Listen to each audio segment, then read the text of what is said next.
স্বামী, আপনারা সবাই ওকে চেনেন, আপনাদের ঘরের ছেলে, কাজের ছেলে। সব থেকে বড় কথা, যেদিন ও আমার অফিসে গেছিল মানবাধিকার সংগঠনে, তখন ওর মধ্যে আমি দেখেছিলাম মানুষের জন্য সেবা করার একটা প্রবণতা, মানুষের জন্য কাজ করা। এবং আমাকে সবসময় বলে, স্যার আমার পড়তে ইচ্ছা করে, মানুষকে পড়াতে ইচ্ছা করে, মানুষকে এগিয়ে নিয়ে যেতে ইচ্ছা করে, যেটা আমার মনকে ছুঁয়ে গেছিল। কারণ সব থেকে বড় জিনিস যেটা, সেটা হচ্ছে শিক্ষা। শিক্ষাই, দেখুন আপনাদের সন্তানদের শিক্ষা যদি না দিয়েছে, তাহলে তারা উল্টো পথে হাঁটবে। মানুষ আপনাদের সন্তানকে ভুল বোঝাবে, ভুল পথে চালিত করবে, তখন কিন্তু আপনাদের চোখের জল মোছানোর কেউ থাকবে না। তাই সন্তানকে শিক্ষিত করার চেষ্টা করুন। স্কুলে পড়ান, মাদ্রাসাতে পড়ান, যেখানেই পড়ান না কেন, ওনাদেরকে শিক্ষার একটা আলো দেখান। কি ন্যায় কি অন্যায় সেটা ওরা বুঝতে পারবে, ওরা শিখতে পারবে, ওরা জানতে পারবে। আমি আমাদের নর্থ চব্বিশ পরগনা সেক্রেটারি প্রসেনজিৎকে বলবো, আমাদের স্বামীকে আমাদের মানবাধিকারের ব্যাচ পরিয়ে সম্মানিত করার জন্য। এদিকে ঘুরে দাও।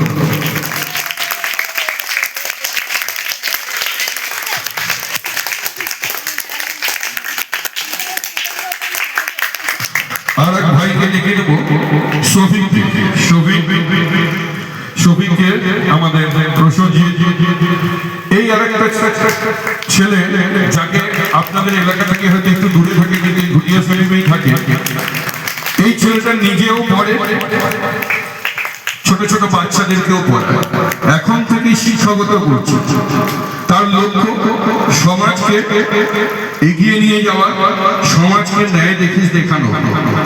আজ আমাদের মঞ্চে দুই মহান ব্যক্তি বসে রয়েছে, আপনাদেরই পরিচিত মানুষ, যারা আজকে এই অনুষ্ঠানটা করার জন্য আমাদের স্বামীকে সর্বদিক থেকে সহযোগিতা করেছে। সেই মানুষ দুজনকে আমরা আমাদের সংগঠনের পক্ষ থেকে অন্তঃস্থল থেকে আন্তরিক শুভেচ্ছা এবং অভিনন্দন জানাচ্ছি। এই মানুষগুলো চেষ্টা করেছিল আজকে সুন্দর অনুষ্ঠান, সকাল থেকে রক্তদান শিবির হবে, বিকালে একটি প্রোগ্রাম হবে কালচারাল। সেই প্রোগ্রামে মানুষের কিছু বক্তব্য, কেউ কবিতা, কেউ গান, কেউ নাচ, সবকিছু হবে। তা প্রাকৃতিক দুর্যোগের কারণে সেটা হওয়া সম্ভব হয়নি। তার জন্য আমরা ক্ষমা প্রার্থী আপনাদের এলাকাবাসীর কাছে। আগামী দিনে কথা দিয়ে যাচ্ছি, এই অঞ্চলে বিশাল বড় একটি জনসভা হবে। যেই জনসভা আপনারা সবাই যোগদান করবেন। জনসভার একটাই উদ্দেশ্য, আমরা মানব অধিকার করি। এই মানব অধিকারটা কি, এটা আপনাকে জানতে হবে। মানব অধিকারটা যদি না জানেন, তাহলে কিন্তু আপনারা প্রত্যেকটা সময়, প্রত্যেকটা কাজে বঞ্চিত হবেন। ইন্ডিয়া হিউম্যান রাইটসের পক্ষ থেকে আজ আপনাদের অঞ্চলে একটি রক্তদান শিবির আয়োজন করা হয়েছে। তা প্রাকৃতিক দুর্যোগের জন্য সেটা হওয়া সম্ভব হয়নি, বা বিকালের দিকে একটি অনুষ্ঠানে মানুষকে নিয়ে, জনসাধারণকে নিয়ে, মানুষের পাশে থেকে মানুষের জন্য কাজ করার অঙ্গীকার নিয়ে যারা আমাদের সংগঠনের পক্ষ থেকে এই অনুষ্ঠানটি আয়োজন করেছেন, সবাইকে স্বাগত জানাই। এবং আপনাদের সবার প্রিয় অঞ্চলের সবার কাছের মানুষ, কাজের মানুষ, যে মানুষটা আপনাদের আপদে বিপদে সব সময় পাশে থেকেছে, যখনই কোনো সমস্যা হয়েছে সেই মানুষটা এগিয়ে এসছে, তিনি আমাদের সংগঠনের শাহিনুর লস্কর, যিনি আমাদের আপনাদের ঘটিয়া শরীফের দায়িত্বে রয়েছেন, মানুষের জন্য কাজ করে চলেছেন। আপনাদের সমক্ষে সেই মানুষ আজকে আমাদের সংগঠনের ব্যাচ করিয়ে সম্বর্ধনা জানাতে পেরে আমাদের সংগঠনের পক্ষ থেকে আমরা ওনাকে অভিবাদন জানাচ্ছি।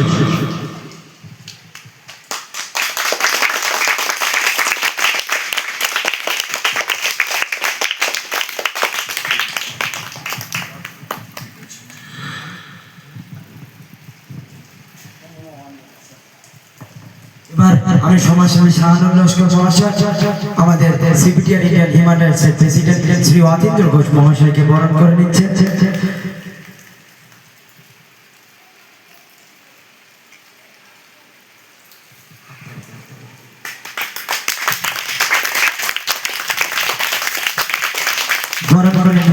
সমাজসেবী শাহানুর লস্কর মহাশয় এবং ভুটিয়া তাকে বাধা প্রাপ্ত হতে হয়।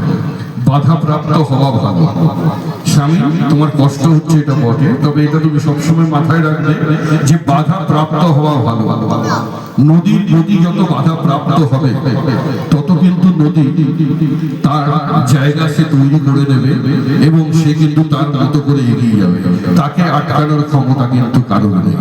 সেই জন্য সব সময় মাথা রাখবে যে কোনো একটা ভালো কাজ কিছু করতে গেলে সবাই হাসে।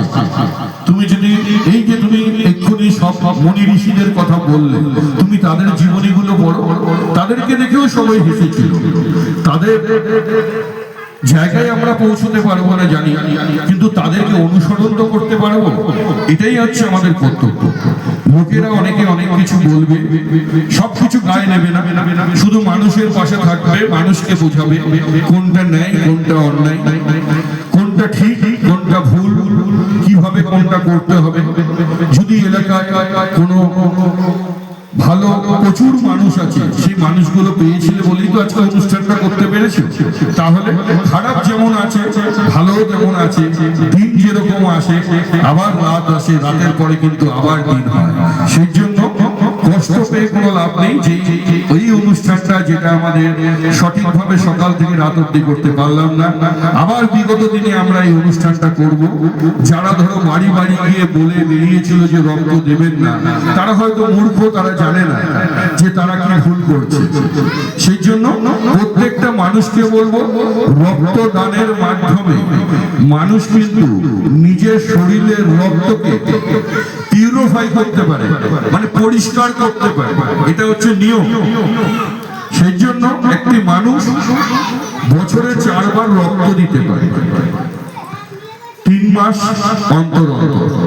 তাই বলবো এরপরে শামীম ভাইয়ের পাশে থাকবে আমাদের সংগঠনের 2 মেম্বার, যারা ইয়াং জেনারেশন, যাদের হাতে আমরা সংগঠনটাকে তুলে দেওয়ার মানবাধিকার শেখার কোনো শেষ নেই। একটা কথা বলি, মাতৃ গর্ভে যখন কোনো সন্তান জন্ম নেয় তখন থেকে তার মানব অধিকার শুরু হয়ে যায়। সে মা হিন্দু হোক, মুসলিম হোক, শিখ হোক, ঈসাই হোক, সেটা কোনো ম্যাটার করে না। কারণ তার সন্তান তার গর্ভে ধারণ করেছে, সেই সময় থেকে আমাদের মানব অধিকার সুনিশ্চিত হয়ে যায়। আমাদের সংবিধানে বলা আছে 15 নম্বর অধ্যায় যে ধর্ম জাত নির্বিশেষে আমরা সকলেই সমান অধিকার। কিন্তু সেই অধিকারটা আমরা কোনো সময় পাই, কোনো সময় পাই না। আমাদের যে মৌলিক অধিকারগুলো আছে, অন্ন বস্ত্র শিক্ষা স্বাস্থ্য বাসস্থান, সেই অধিকারগুলোকে জানতে হবে। তার জন্য আমরা গণতান্ত্রিক অধিকার ভোট দান সেটা আমরা করে থাকি। সেই জন্য সরকারকে আপনাদের এই 5টি মৌলিক অধিকার সুষ্ঠুভাবে পরিবেশন করার জন্যই কিন্তু আমাদের এই ভোট দিতে হয়, সংসদে তাদেরকে পাঠাতে হয় আমাদের সুবিধার্থের জন্য, নাকি তাদের সুবিধার্থের জন্য। আমরা কিছু বলতে পারি না, তার একটাই কারণ আমরা মানবাধিকার সম্বন্ধে জানি না। আপনি যদি মানবাধিকার সম্বন্ধে সচেতন হন, আপনি যে কোনো লড়াই লড়তে পারবেন। আপনি কোনো সময় থানায় গেছেন, আপনার কোনো সমস্যা হয়েছে, থানা থেকে যদি আপনার কোনো কেস না নেয়, তাহলে আপনি কি করতে পারেন, কোথায় যেতে হবে, কিভাবে করতে হবে, তার পূর্ণ সহযোগিতা পাওয়া যায়। কারণ প্রশাসন সবসময় জনগণের স্বার্থে, জনগণের পাশে থেকে কাজ করে চলেছে। আমরা প্রশাসনিক আধিকারিকদের নিয়ে সমগ্র অনুষ্ঠান করে থাকি। আমাদের ক্যাপশন সবসময় থাকে পুলিশ প্রশাসন জনগণের বন্ধু। সঠিকভাবে যদি আপনি কাজ করেন, প্রশাসন আপনাকে সর্বদাই হেল্প করবে, আপনার পাশে থাকবে, আপনার জন্য কাজ করবে। তাই প্রত্যেকটি মানুষকে বলবো, আপনারা centre for protection of Democratic requirement of India, যা সিপিডিআর ইন্ডিয়া হিউম্যান রাইটস নামে সবাই চেনে। আপনারা সবাই শামিনের সাথে যোগদান করুন, শামিনের হাত শক্ত করুন। আগামী দিনে আপনাদের এলাকার মানুষের কি ন্যায় কি অন্যায় সেইগুলো নিয়ে আমরা কাজ করব। আমরা অনৈতিককে বাধা দেব, নৈতিকভাবে আমরা কাজ করব। যদি কোনো পলিটিক্যাল ডিস্টারবেন্স আছে সে কাজেও আমরা রুখে দাঁড়াবো, মানুষের পাশে থেকে মানুষের কাজ করব। আমরা মানবাধিকার করি, এখানে কোনো ধর্ম নিয়ে কোনো কাজ হয় না। যে মানুষ তারই সেই অধিকার আছে, সে হিন্দুই হোক, মুসলিম হোক, শিখ হোক আর ঈসাই হোক, যে ধর্মেরই মানুষ হোক না কেন। আপনারা বলুন তো, আমরা যে ধর্ম মানুষ সব ভেদাভেদ করি, যখন রক্তদান শিবির আসে তখন কি আমরা এই কথাটা বলি যে হিন্দুর রক্ত নেব না বা মুসলিমের রক্ত নেব না, বা যারা শিডিউল কাস্ট বা নিচু জাতি তাদের রক্ত নেব না? তখন কিন্তু আমরা বলি না। তখন যত নেতা মন্ত্রী বা যত পার্টির লোকেরাই আছে আমাদের ধর্মের নামে বিভাজন করে, ভোট নেবে যাই কিছুই করুক না কেন, রক্তদানের কোন মঞ্চে এসে কিন্তু তারা এই কথাটা বলে না। কারণ তারা জানে যে একজন রক্তদাতার রক্ত দিয়ে 4টে মানুষ তার প্রাণ বেঁচে পায়। আর রক্তদান মহৎদান। আপনি বছরে 4 বার রক্ত দিতে পারবেন। আপনার রক্ত দিলে আপনার শরীরের রক্ত পরিশুদ্ধি হবে, আপনার রক্ত রিফাইন হবে, আপনার সমস্যা কিছু হবে না।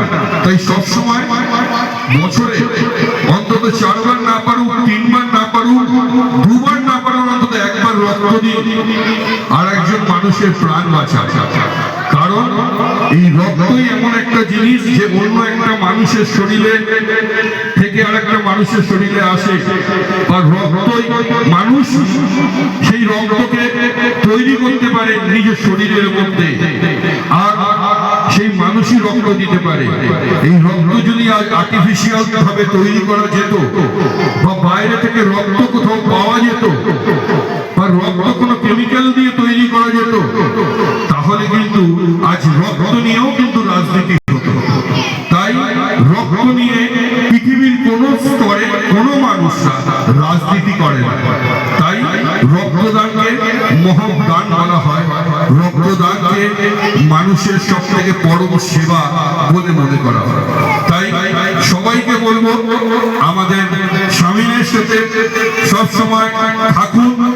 অসাধারণ একজন ছেলে, কয়েকদিন 2-4 দিনের মধ্যে এই অনুষ্ঠানটা অনুষ্ঠিত করেছে, অক্লান্ত পরিশ্রম করেছে ছেলেটা। কিন্তু আজকে দুর্যোগের কারণে আমরা সেভাবে সবাইকে পাইনি পাশে, বা অনেকে দূর থেকে আসতে পারেনি।